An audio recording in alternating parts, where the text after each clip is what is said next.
this is going to be a bigger and bigger problem. I mean, they operate in places where no one cares. There's Telegram channels all over the place where you can go in, you can, for a couple $100, get access into one of these services.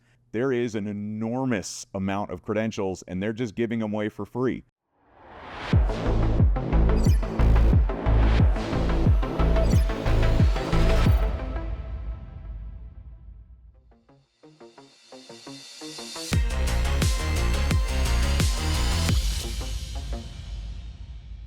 Hello and welcome to episode 3 of the Talos Threat Perspective, a regular dive into the threats and topics that impact us all.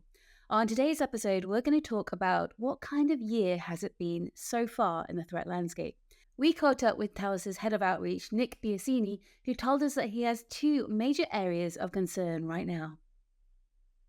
First and foremost is the use of valid accounts and identity in attacks. More and more, we're seeing adversaries focus specifically on using their legitimate credentials as opposed to doing things like active exploitation or the things that they used to do in the past. The flip side of that, ironically, is zero-day abuse.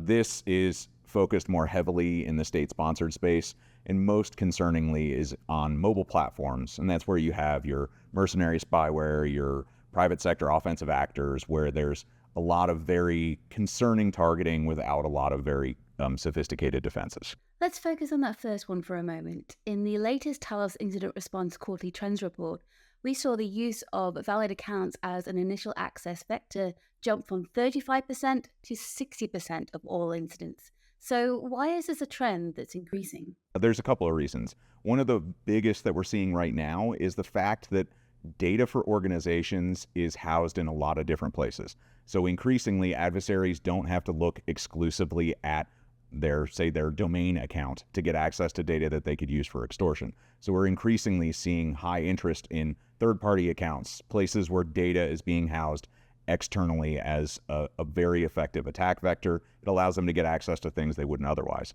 The other reason we see it is for adversaries that are attacking enterprises. It's much easier to hide if you're logging in with valid credentials.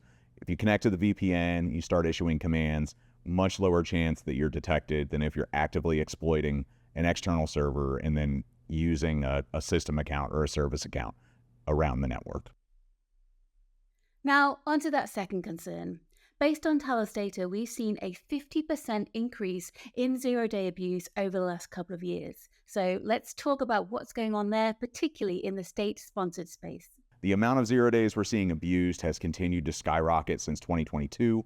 Most of that, again, focused on mobile platforms because there's a lot of value in hitting those targets. But what we see is most of that activity, like 40% of it, is associated with state-sponsored groups.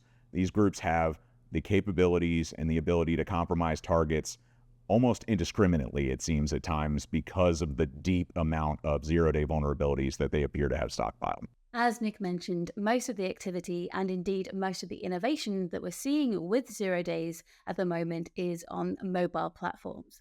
And this is in line with another very key trend that we're focused on, which is the spyware economy, where the exploitation of 0 days exists exclusively on mobile platforms. In 2023, Google's Threat Analysis Group reported that they had found 25 0 days under active exploitation, and 20 of those were being abused by commercial spyware vendors. There is an excellent article in the Register that Nick contributed to earlier this year, which talks about this landscape. And Nick also said that there is almost zero data being shared across the industry on this particular threat, which is very concerning. We need more eyes on this, not less. Now let's move on to talk about one particular state-sponsored actor that has been very active over the last 18 months or so, Typhoon. So they're a state-aligned group that is incredibly concerning for basically everyone that we talk to. Most government organizations are concerned, large vendors are concerned. They heavily target network infrastructure. They've been found repeatedly in critical infrastructure. And most concerningly, they're one of the big groups that's making use of the anonymization networks. So historically, you would have the ability to say, okay, this neighborhood is potentially bad. We know that this hosting provider provides a lot of bad activity, or even this region of the world, this country, depending on your threat profile, could be very effective to block.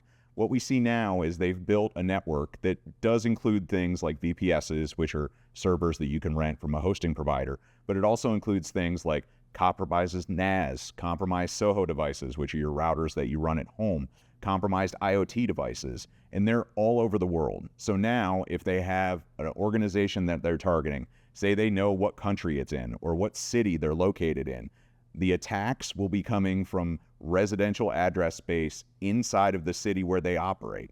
Because organizations aren't going to block residential space. You never know where your employees are going to be connecting from. And it's almost impossible for you to be able to differentiate between just a user connecting from residential space and a state-sponsored group that's actually coming in on a compromised SOHO device that's down the street from one of your employees.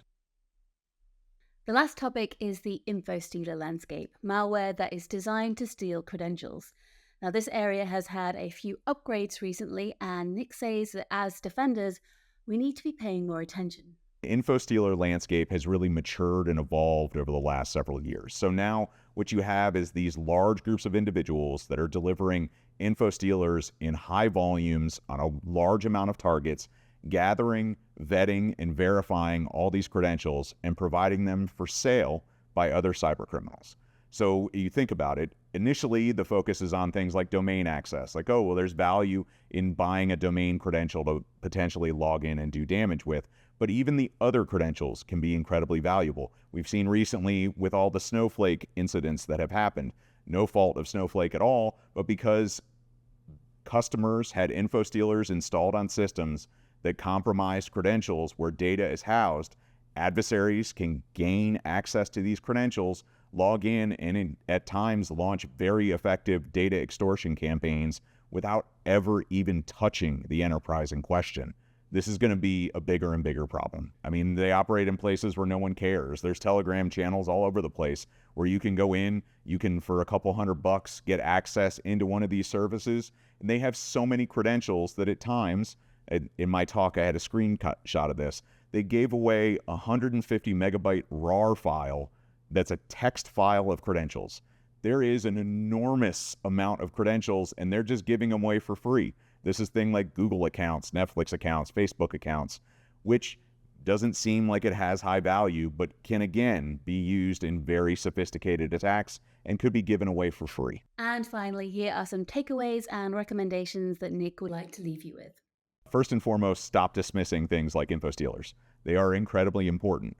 Also realize that once you get an alert for an InfoStealer being installed, the game is already over. All the credentials have already been stolen, everything has been leaked and is gone. You need to make sure that you have an incident response plan that deals with not only rotating the credentials for the user that was compromised, but every account that was on that box, every account that that user had access to. Also, please, please, please stop storing passwords in web browsers. It's literally an SQL command to get access to all of that. Every InfoStealer does it. It's trivial. Stop using your web browser. Use a password manager. It really will help you go a long way. Great advice.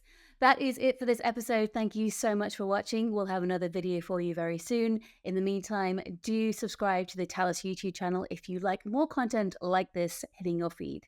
Take care.